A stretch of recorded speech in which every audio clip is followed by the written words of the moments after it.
program along, I'd like to introduce the head of the International Downtown Association, David Downey. David grew up in Detroit, so he's a Midwesterner, just like the rest of us, except when we're Southern. And David has really put the International in the International Downtown Association, and has, and here David's joining me on the stage, has really brought a vision to IDA that's a lot about equity, but also about what downtowns are and what they can be. So, my pleasure is to introduce David Downey.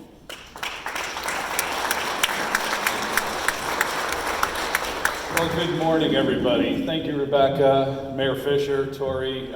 Really, thank you all for allowing me this time to share a few thoughts with you this morning. What fantastic report out from the mayor and from Rebecca and Tori. Clearly, great things are happening in Louisville. And I couldn't agree more with the mayor in terms of kind of the urban downtown renaissance that we've been seeing really, throughout North America. And I have the pleasure of working every day supporting organizations like the Downtown Louisville Partnership and like organizations all throughout North America, US, Canada, and a little bit around the world. I'd like to first show this picture on the far right because I think what's wonderful about this profession and this industry is the public-private partnership and the unique, innovative ways that we find opportunities that we can leverage and really make our places great. This happens to be a small micro restaurant in Adelaide, Australia. And if you look really close, it actually sits in what used to be an alleyway, an underutilized alleyway, in which case they went in with a micro restaurant and bar, very small, very intimate, well-designed, and really turned it into a fantastic place. To me, this is kind of a great metaphor for the work of the partnership and the work all of you as inspired leaders shaping this city do each and every day. Myself, just to give you a little sense of where I'm coming from, so I live here in Warrenton, Virginia, which is a Main Street USA community in Northern Virginia. Let's see. Oh, yeah, I work there, nothing happens. Well, I usually say not a lot gets done, and it's kind of true. But I grew up outside of this city, the city of Detroit that Rebecca just mentioned. And growing up, my parents told me all the great stories of their experience in a city, on the streetcar, meeting each other for lunch, going to the theater, having that truly urban experience. And yet for myself and many others in my generation, my experience with Detroit was the implosion of the Hudson's building in 1992. It was an abandoned city, and we have that condition all throughout North America. I'm really happy to say now that if we look at the city of Detroit, it's definitely coming back. I think it's sticky this time, and it's meant to happen, certainly with a much smaller footprint. But the reason it happened and came out of bankruptcy has everything to do with the public, the private, and the philanthropic organizations collaborating together to bring that city back to life. This, again, epitomizes the work of all of you in this room as inspired leaders shaping this city, and where are we going to be taking Louisville into the future, as the mayor and Rebecca discussed. Oh, it normally says private sector, public sector, and philanthropic in those circles, by the way. So, architect and urban designer by training, but rather than looking at the individual buildings and the tremendous economic development that's happening around the world, I got excited about the space in between buildings. To me, that's where community comes together. That's where we celebrate and we entertain. Sometimes we mourn.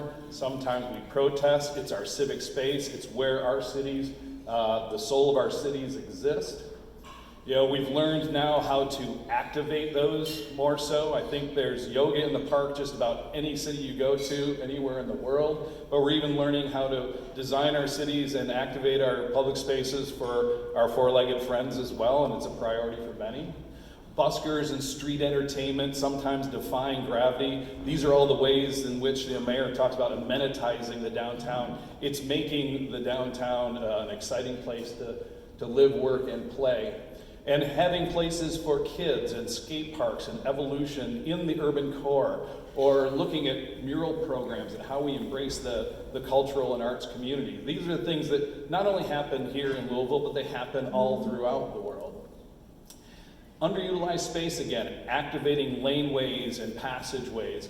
This is a fantastic laneway project in Vancouver, British Columbia to the right, where they're really taking that underutilized space and creating a whole new public engagement experience that's really taken off and recently has won an international award. And when we have vacant spaces, again in Vancouver, but more on the north end towards an outer neighborhood, there was an underutilized lot that had a wooden structure at the sidewalk because they didn't want anyone going into the lot and hurting themselves. But the downtown organization convinced them, well, maybe we can use it temporarily for something else, and maybe we can paint that fence and create kind of a surprise experience, in which case it's not just people walking down the sidewalk and walking past plywood wall, but the community garden that serves the neighborhood behind it, and you get a little bit of an experience just by going through and looking through those holes. And in Copenhagen, they even were able to install trampolines right along the sidewalk, right near the waterway. And I literally saw this little girl crossing through these trampolines, I think on her way either to or from school. And for her, that was her experience of her city. So, yes, there's certainly some insurance things I'm sure they had to get through. In Copenhagen, it's probably not as big a deal, with their social safety net. But, it's designing cities for the very young and the young at heart. What I also disclose in this particular slide is, the young girl that was taken during the daytime. And if you know anything about kind of the long nights and early mornings in Copenhagen, this is a friend of ours, and we were actually coming back from the bar, and it was like 4 a.m, but it was already daylight, so it kind of looks like it was at the same time. But ultimately, what we do know, and I think what's so very important, is no matter how hard we design things, no matter how intentional we are, people are going to use our cities the way they want to use our cities, right? And so it really kind of brings me back to Jane Jacobs, who's a great urban thinker in the world, and certainly in the US. And I think this epitomizes kind of where the partnership fits. Because we can come up with a million plans and we can have all the formal structures, but much like that little restaurant that sat in the alley, I think this industry and all of you are part of the industry of revitalizing and activating cities. It's really about those informal and formal plans. It's a network where you can go in from the private sector and the public sector, unofficially and officially, and make some things happen. I kind of think of you all as the genius in the middle, somewhere between pure public and pure private sector, and really finding ways to make your own communities great. And that's a little bit of what Jane Jacobs really realized is, the planning community can set forth a framework, but it's really how do we involve everyone in this idea of city building. Now, some perspective on what the partnership is doing here, but how it's done elsewhere around the country. And there's almost 2,500 urban place management organizations like the Louisville Partnership around North America. In the top 20 cities, there's a little over 400 organizations in each of the cities. And they're supported in large part by the private sector investment that is made, which is now totaling well over $500 million annually being contributed in these public realm projects in this city building world, in addition to all the work that the municipalities are doing. This is kind of helping to drive the economic engine and this urban renaissance moving forward. And we've seen where it's taken off, first starting in 1970 outside of Toronto and all throughout the United States, but it's catching on worldwide. And I think the thing to remember is there's no single solution and no single structure for this. It varies. Some areas like Scotland tend to be a little bit more public on the public-private partnership side. We were recently learning more about Japan, which is very private sector driven in this public-private partnership world, and even across the United States. in Canada, it varies as to how publicly focused or how privately focused the organization itself is driven. There's no single solution, but it's somewhere in that partnership realm. And all in all, and you've seen this happen here in Louisville in many ways, this is what we used to call Maslow's hierarchy of downtown management. Now we call it the hierarchy of urban management. And just to give you a perspective on the work that the partnership does each and every day, it usually starts at the bottom with kind of the clean and safe, the clean and green programs that you see, festivals and events, marketing, decorations. You're moving up this Maslow's hierarchy as our cities have become rejuvenated, as our organizations are becoming more sophisticated. And so if we look at kind of that foundational element, we're really seeing where innovation is taking over. One example of a next generation clean and safe program is just taking place in Winnipeg. Let's take a quick look.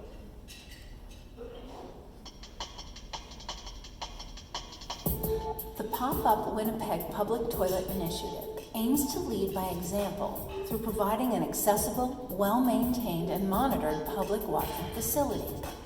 The concept has captured the imagination of people in Winnipeg and beyond, generated enthusiastic media coverage, and started important conversations. The Pop-Up recognizes the importance of human dignity and access to public toilets in the downtown.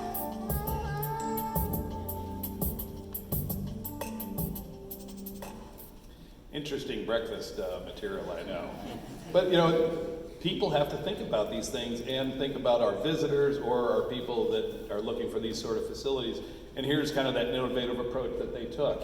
We'll keep moving up, and we know that events and activities and tourism, and I love the bourbonism, the first I've heard of it, that sort of thing happens all around. In Minneapolis, they just redid their entire Nicollet Mall. But what was really kind of inspiring about the work they did, and you'll see here shortly in the video, is really starting to say, how do we go beyond a basic event and really start thinking about meeting the needs of everyone in our community?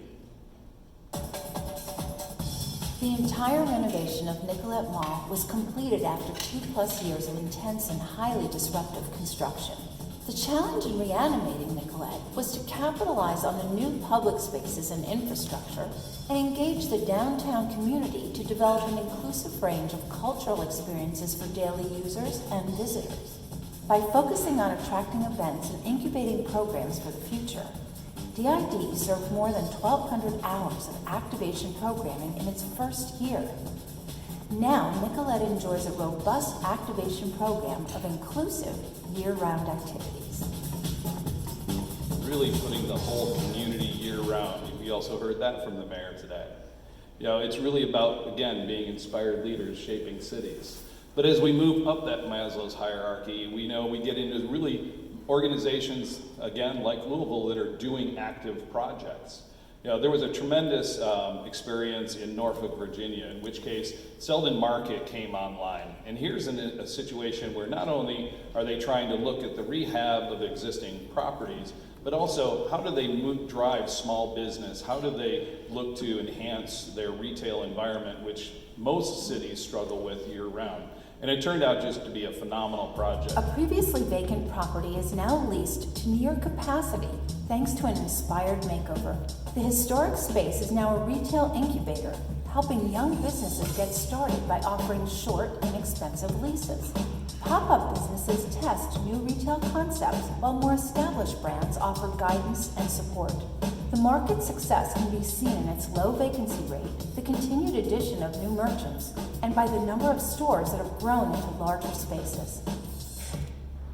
Cities large and small, and in everything in between, like Louisville, these are the sort of things that are really continuing to accelerate this urban renaissance and really make it the experience that we see today. And we even go to that very top of the pyramid and start thinking about what are those things that we're advocating for, and how do we get ahead of the curve. And some of you all may have heard about Amazon HQ2 and that entire RFP process. I'm most certain that Louisville was probably participating in that work. But several years before the RFP came out, Crystal City said, we're going to do a feasibility study and really try and understand how do we connect our downtown with the adjacent national airport.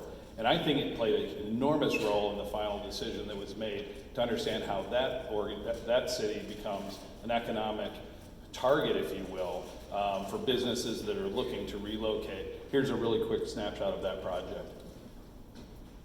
Again, this was the downtown organization doing a feasibility study. The Crystal City bid saw an opportunity to further leverage the DC-8 airport's proximity to their downtown by bringing it a few steps closer. A new pedestrian connection could harness the multitude of transportation assets in Crystal City, seamlessly linking them into a multimodal hub. This would also position the neighborhood to attract additional rail service such as Amtrak, a regional commuter rail, and even a future high-speed rail station.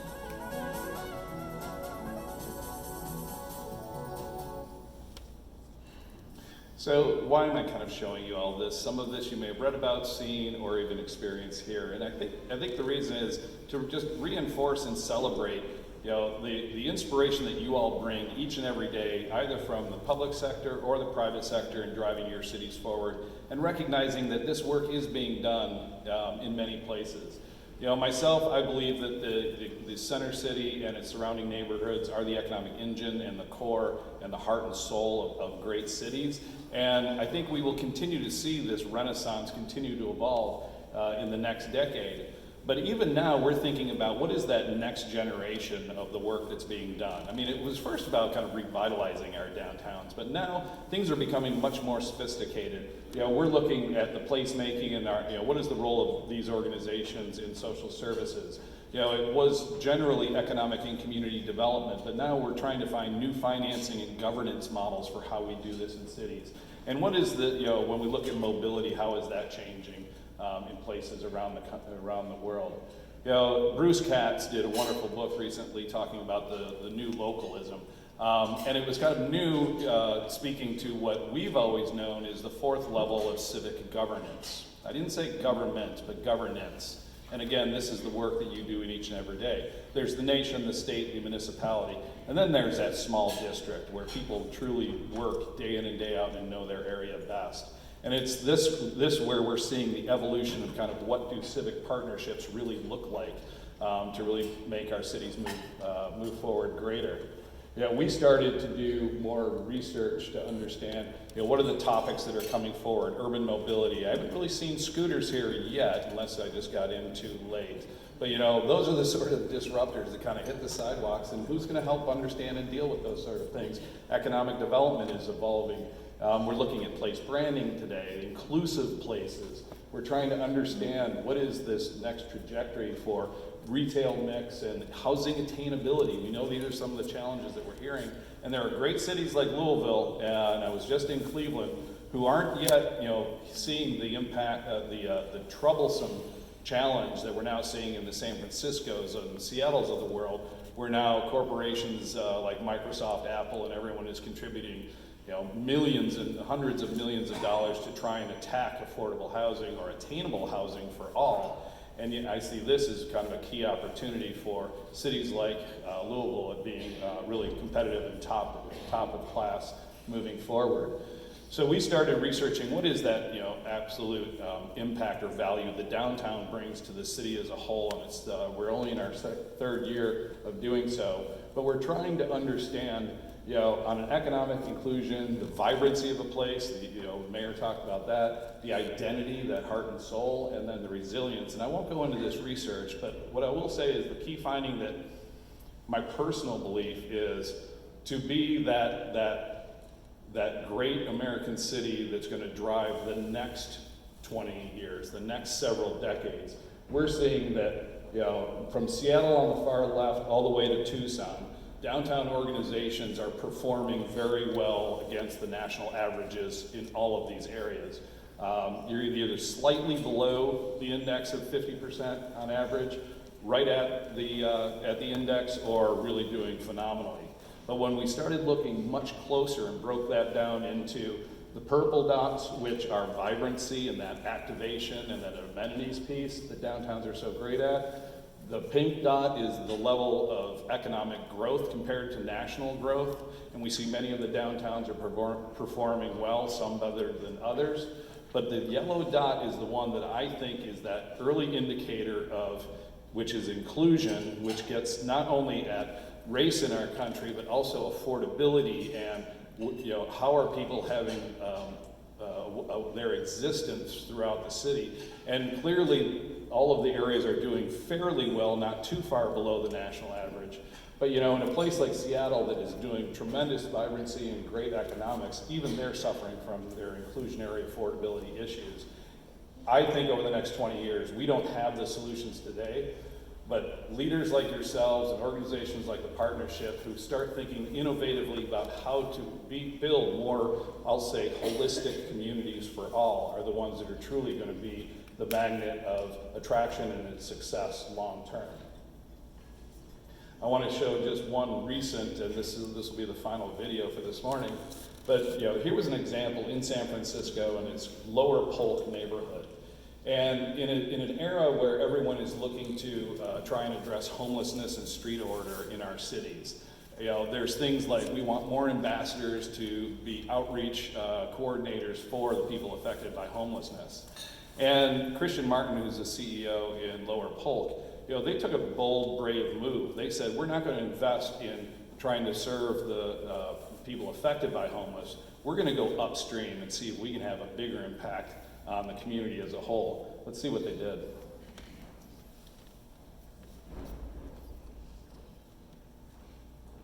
Oh, too many. Is that easy to queue up from your end?